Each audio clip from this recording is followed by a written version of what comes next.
آج کی آیت: مبارک ہیں وہ جو رحم دل ہیں کیونکہ ان پر رحم کیا جائے گا۔ متی 5 باب 7ویں آیت۔ عزیزو، آج میں کہیں پڑھ رہی تھی، لکھا تھا زندگی بھر خوش رہنے کے اصول۔ جہاں قدر نہیں وہاں جانا نہیں، جو سنتا نہیں اسے سمجھانا نہیں، جو سچ بولنے پر روٹھ جائے اسے منانا نہیں، جو نظروں سے گر جائے اسے اٹھانا نہیں، زندگی میں کبھی تکلیف آئے تو گھبرانا نہیں، جو دوست مشکل میں کام آئے اسے گنوانا نہیں، جو مشکل میں ساتھ نہ دے اسے دوست بنانا نہیں۔ یاد رہے، جو اچھی بات آپ کو لگے وہ دوسروں تک ضرور پہنچائیں۔ آپ کی بدولت کسی کا بھلا ہو جائے گا تو یہ ایک مثبت عمل ہے۔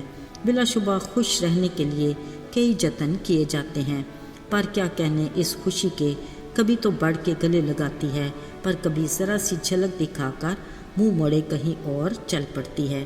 یعنی خوشی گویا آنی جانی چیز ہے جس کو ایک جگہ قیام نہیں۔ پھر بھی اس وقتی خوشی کے لیے انسان زندگی بھر جدوجہد کرتا ہی رہتا ہے، جس میں کبھی کامیاب اور کبھی ناکام۔ اصل میں ہم وقتی خوشی حاصل کرنے کے لیے بھاگ دوڑ کرتے ہیں، جبکہ دائمی اور حقیقی خوشی کی طرف رجوع ہی نہیں کرتے۔ یاد رہے، اس کا منبع صرف یسوع ہے۔ اس بارے میں آگاہی اور رہنمائی خدا کے کلام سے ہی ہوتی ہے۔ عزیزو، کلام مقدس میں زندگی بھر حقیقی خوشی سے لطف اٹھانے کے اور بھی بہت سے اصول لکھے ہیں، مگر جو آج نظر سے گزرا وہ یہ ہے کہ رحم کرنے میں اور معاف کرنے سے جو خوشی ملتی ہے اس کا کسی اور چیز سے مقابلہ نہیں۔ رحم اور معافی خدا کی صفات ہیں جو وہ اپنے لوگوں کو بھی عطا کرتا ہے۔ اگر تو ہم اس کے فضل سے نرم مزاج ہیں تو رحم دلی بھی اسی سے جڑی ہے، جو ایک خوبصورت صفت ہے اور اسی کے فضل کے باعث ملتی ہے۔ اس میں کوئی دو رائے نہیں کہ ہم انسان انتہائی کمزور ہیں، جو ہمارے کاموں اور باتوں، سلوک اور رویے سے عیاں ہے۔ اکثر اوقات عزیزوں، دوستوں اور گھرانے میں ایسے معاملات ہو جاتے ہیں جس میں ہماری ناراضگی کا عنصر غالب آ جاتا ہے۔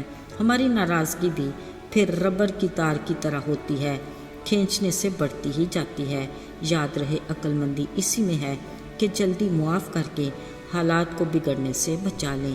یہ بھی ہماری کمزوری ہے کہ الزام لگانے میں ہم دیر نہیں لگاتے اور معاف کرنے میں کافی وقت گزر جاتا ہے۔ ایسی کیفیت شاید دوسرے کے لیے تو نہیں مگر ہمارے خود کے لیے کافی تکلیف دہ ہوتی ہے۔ یقین مانیے، خدا کے فضل سے یہ مشکل بھی آسان ہو سکتی ہے اگر ہم اپنے معاملات خدا کے ہاتھ میں دے دیں تو وہ اس کے لیے خود ہی پلان کرتا ہے، مگر اس معاملے میں ہم اپنی تدبیریں ہی کرتے رہتے ہیں۔ عزیزو، کچھ دیر کے لیے یاد کرتے ہیں اسحاق اور ربکہ کے بیٹوں کو، یعنی عیساؤ اور یعقوب کو۔ جب یعقوب نے عیساؤ کی برکت اپنے باپ سے پہلے ہی لے لی، عیساؤ اتنا ناراض تھا کہ وہ یعقوب کو جان سے مار ڈالنے کا ارادہ کر چکا تھا، مگر اپنے والدین کی رضامندی سے یعقوب اپنے ماموں لابن کے ہاں چلا گیا۔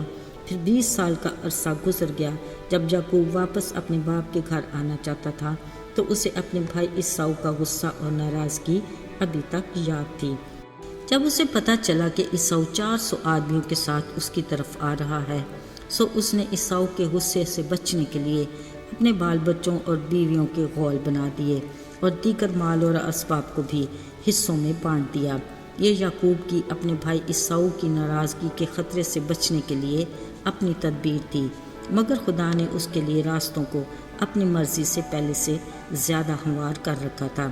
کلام میں ان کا ملاپ کچھ ایسا ہوا، لکھا ہے یعقوب نے 7 بار جھک کر عیساؤ کو سجدہ کیا۔ وہ آپس میں بغل گیر ہوئے اور ایک دوسرے کو چوما اور گلے مل کر روئے بھی۔ یاد رہے، تلخ مزاجی، ناراضگی، معاف نہ کرنا خدا کا ہماری زندگی کے لیے منصوبہ نہیں۔